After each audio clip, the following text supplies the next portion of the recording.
NAR creative studios వారి ఆధ్వర్యంలో మనము ఒక ప్రఖ్యాత ప్రపంచానికే తెలిసినటువంటి కవయిత్రి గారి డాక్టర్ రాధాకృష్ణ గారిని ఇంటర్వ్యూ చేస్తున్నాము. ఈ సందర్భంలో ప్రశ్నలు మేడం గారిని అడిగి తెలుసుకుందాం. సాహిత్యానికి సంబంధించినవి. మేడం నమస్కారం. మీరు ప్రఖ్యాత డాక్టర్ కె రాధాకృష్ణ గారని అన్ని సోషల్ మీడియాలలో వింటూనే ఉన్నాము. సాహిత్యం, కవిత్వాలు. ఇప్పుడు మీరు ఏ కవిత్వాలు రాశారు, ఎన్ని రాశారు?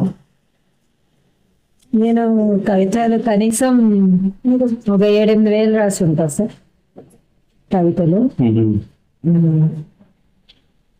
దాని తర్వాత ఇంకా సమీక్షలు చేస్తుంటాను, కవితలు రాస్తాను, ఒక పత్రిక నడుపుతాను, అనేక సమూహాల్లో అడ్మిన్ గా ఉన్నాను. జైవేరి పత్రిక స్థాపించారని సోషల్ మీడియాలో విన్నాము. అది ఎంతవరకు స్టార్ట్ అయింది?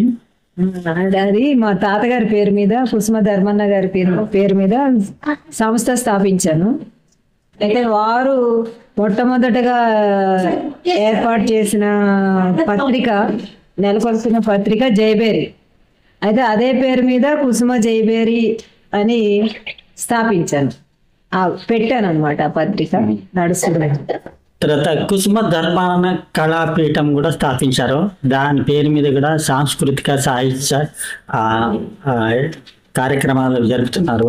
అది సజావుగా నడుస్తుంది. అది ఎన్నెన్ని ప్రోగ్రామ్స్ ఆర్గనైజ్ చేశారు? ఇప్పటి వరకు చాలా చేశానండి. కవి సమ్మేళనాలు చేస్తున్నాను, పుస్తకాలు ఆవిష్కరించాను. ఒక 5-6 పుస్తకాలు మా కళాపీఠం నుంచి ఇప్పటి వరకు తీసుకొచ్చాను ప్రచురణలు. తర్వాత నన్నయ్య యూనివర్సిటీలో ప్రోగ్రాం నిర్వహించాము. అలాగా తెలంగాణ, ఆంధ్ర ప్రాంతాల్లో వారి పేరు మీద అనేక కవి సమ్మేళనాలు, సాహితీ కార్యక్రమాలు, సేవా కార్యక్రమాలు చేస్తున్నాను సార్. ముందు తరాల వారికి, కుర్రవాళ్ళకి, సాహిత్యంలో అభిరుచి ఉన్న వాళ్లకు మీరు ఇచ్చే సందేశం ఏంటండి? సాహిత్యంలో అభిరుచి రావాలంటే అందరూ కవితలు చదవాలి, వినాలి. వాళ్ళకు వచ్చినా రాకపోయినా రాయడానికి ప్రయత్నం చేయాలి. 4 అక్షరాలు రాస్తూ ఉంటే వాళ్ళకి తెలియకుండానే వాళ్ళు రాస్తుంటారు. దాని మీద అభిరుచి ఏర్పడి తెలుగు భాష మీద ముందు ఇష్టం ఉంటే తెలియకుండానే వాళ్ళు రాస్తుంటారు. అది ఆ విధంగా ప్రోత్సహిస్తున్నాను. నా సమూహంలో రోజు ఒక 70 మంది రాస్తారు. రోజు పోటీ ఉంటుంది. ప్రతిరోజు ఒక్కొక్క అంశం ఇస్తాము. చిత్ర కవితలని, మామూలు అంశాలని, సామెతల కవితలని, ఇలా రకరకాల వినూత్నంగా ఇస్తుంటాను. అది అందరూ రాస్తుంటారు. ఇంకా వాళ్ళు ప్రోత్సాహం జరుగుతుంది. మీరు ఇన్ని కవితలు, వేల కవితలు రాశారు కదా, సినిమా రంగానికి ఉపయోగపడే కవితలు, దాని గురించి ఎవరైనా మిమ్మల్ని అడిగారా? లేకపోతే కలిసి మీ కవితలు ఉపయోగించుకుంటారని ఎవరైనా అలాంటిది ఏదైనా సందర్భం ఉందా? లేదు, ఇప్పటివరకు అయితే నన్ను ఎవరు అడగలేదు. ఒకవేళ వాళ్ళే ముందుకొచ్చి మీ కవితల సినిమా మేము ఉపయోగించుకుంటాము, ఆల్బమ్స్ చేస్తామని అనుకుంటే మీరు ఇస్తారండి? తప్పకుండా. ఎక్కడ ఉపయోగపడినా కవిత ఉపయోగపడితే మంచిదే కదా. మీరు ఎన్ని పుస్తకాలు ప్రచురణ చేసి ఉండొచ్చండి? ఇప్పటి వరకు 7 పుస్తకాలు చేశారు సార్. నా పేరు మీద 7 పుస్తకాలు అని వచ్చాయి. చాలా కవితలు, కథలు, తర్వాత ట్యూన్ లిరిక్స్ అని పాటలు 3 వచ్చాయి. మీరు పాటలు బాగా పాడతారు, చాలా పాడారు అని చెప్పి అన్నారు. ఏదైనా మనసుకి ఒక చరణం లాంటిది కానీ 2 లైన్లు కానీ ప్రజల గురించి, వ్యూవర్స్ గురించి పాడి వినిపించగలరా?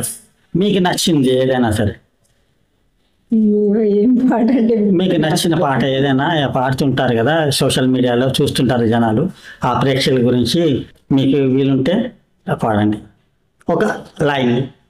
మౌనంగానే ఎదగమని మొక్క నీకు చెబుతుంది, తెలిసిన ఉంది ఒదగమని అట్టమందులో. ఇంకా పర్వాలేదు. ఇంకా మీకు జీవితంలో ఈ సాహిత్యానికి సంబంధించిన దానికి రాయడానికి స్ఫూర్తి ఎలా కలిగింది? ఎలా ఈ ఫీల్డ్లో ఎంటర్ అయ్యారు? స్ఫూర్తి అంటే ఎఫ్బీలో వచ్చిన కొత్తల్లో అన్ని చూసేదాన్ని. చూస్తుంటే అక్కడ చిన్న చిన్న కవితలు, లఘు కవితలు చదివేదాన్ని. అది చదివి అది ఒక కవి ఉన్నారు, వారు ఇలా రాస్తూ ఉంటే అక్కడ చూసి నేను కూడా చిన్న చిన్నవి రాసేదాన్ని. అక్కడ చిన్నవి రాయడం కాస్త పెద్దవి రాయడం మొదలెట్టాను. శీలం అని సారు, శీలం సురేంద్ర సార్, ఆయన రాస్తుంటే ఆ కవితలు చూసి నేను అలాగా కొంచెం ఫాలో అయ్యి అలాగా కవితలు రాయడం మొదలుపెట్టాను. ఈ కుసుమ ధర్మాన జయబేరి అనే పత్రిక, దాని గురించి కవులు, కవిత్రులు, వ్యాస రచయితల దగ్గర నుంచి ఏమైనా మీరు అడుగుతున్నారా? వాళ్ళ కథలు కానీ, కవిత్వాలు కానీ? జయబేరి పత్రిక పెట్టిందే నేను అందరి కవితల్ని ప్రోత్సహించడం కోసం, సాహిత్యాన్ని ప్రోత్సహించడం కోసం. అయితే వాళ్ళ దగ్గర కవితలు, కథలు, కథానికలు, తర్వాత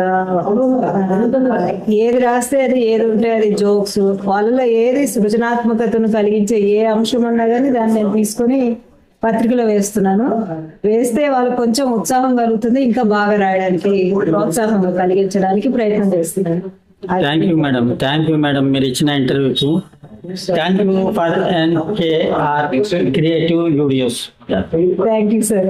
మేడం గారు కూడా thank you for giving this opportunity for getting an interview to NKR creative studios. Thank you very much madam. All the best.